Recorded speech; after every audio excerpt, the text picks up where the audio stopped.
Now it's time to talk about probably what some ladies might say, and some men too, is the probably most important thing on the wedding day, the dress. And what better way than to go straight to an expert, wedding dress creator, Carmel Irene. How are you, Carmel? Good, thank you, Brad. How are you? Very good, thanks. Welcome to Beyond. Thank you very much for having me. Now, you've had a little bit of experience making dresses, 22 years in the industry. Yes, 22 long years. Oh, you don't look that old. Come on now. Thank you. Now, on the wedding day, as I was saying in the intro, you know, there's the cake, there's the makeup, there's the hairstyle, but everyone goes on about the dress. It is big, isn't it? It's huge.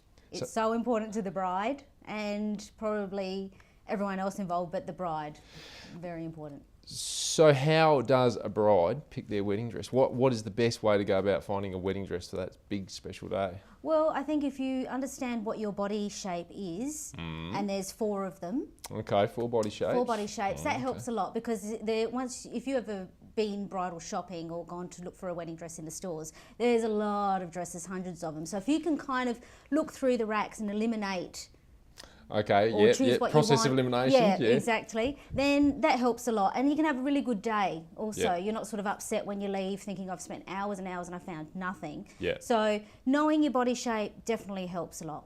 Okay, so what are the 4 types of body shapes then for people out there there's that are wedding dress hunting? Yes, there's the pear shape. Yep. We have the rectangular shape.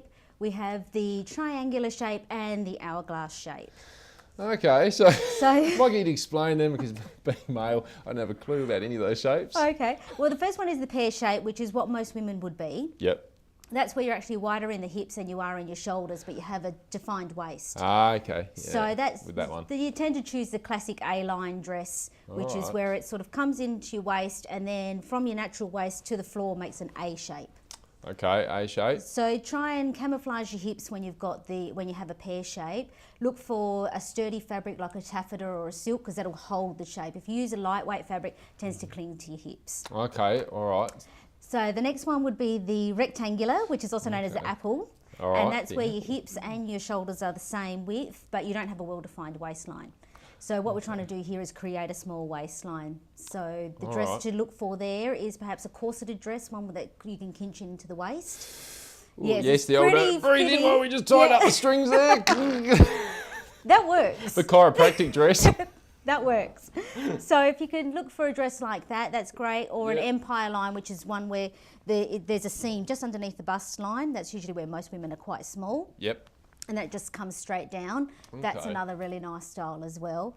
All right. And the next one's a triangular one. This is where models are, when you see the models on the runway, they're the triangular shape. That's where their shoulders are wider in the hip than they are in the hips, but they have a very tiny waist. Oh, okay. So if you can kind of think of the full ball gown like the Cinderella dress, that works well because you can put a lot of volume in your hips. Okay. So that one works. And the last one, of course, is the hourglass one, which is what every woman wants to be. Now, this is like your classic sort of the womanly shape. Exactly. That's what we strive for in the wedding dresses, to make everyone have that look, have that shape. Right. That one there, the best dress for that shape is the mermaid or the trumpet dress. That's that real curvy.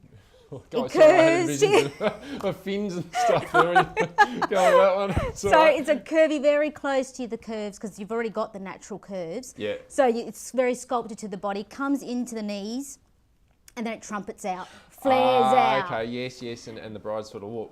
Yeah. It's a bit funny. You try and give them a bit more room than that, but exactly. They get the shuffle on the dance floor happening really well. Exactly. Now, look, we've gone through body shapes. Yes. What if, say, a bride-to-be's got it in their head, they want the Cinderella dress, regardless of what body shape they are. That's what they've always dreamed of. Is that a possibility? Like, do you have to be limited to your body shapes, or can you sort of step out of that? I think a lot of brides have an idea that they want a certain style, definitely, like a Cinderella, and let's say they're the pear shape, and it doesn't work. I would recommend going to a professional dress designer and getting your proportions right, and then you could wear just about anything you want. Okay. So just get some advice. Don't buy something off the rack. Because it just won't work. So that's where it pays to get it done. All right. Well, Carmel Irene, thank you very much for coming on to Beyond and telling us, or telling the brides to be out there, how to outfit themselves beautifully for their wedding day. It was my pleasure. Thank you. Thank you.